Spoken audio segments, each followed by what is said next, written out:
এটা আমার আত্মরক্ষার অধিকার। আমি কিন্তু অন্যান্য রাজনৈতিক দলের মতো ইন্ডিয়া লন্ডন কিন্তু পালাই নাই, আমি পালাবো না।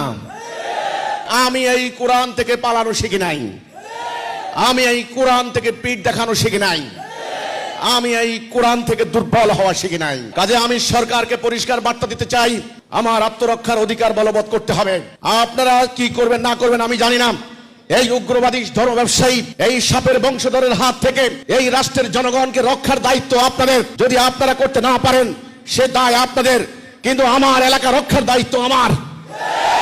আমি হিজবুত তাওহীদ আন্দোলন সহ এদেশের সাধারণ মানুষ যারা সত্যকে সমর্থন করেন, তাওহীদকে সমর্থন করেন, এই উগ্রবাদী তাণ্ডবকে মোকাবেলা করতে চান, আমি যখনই ডাক দেব সারা বাংলাদেশ থেকে লাখে লাখে সৈনিক একত্রিত হয়ে এর মোকাবেলা করতে হবে।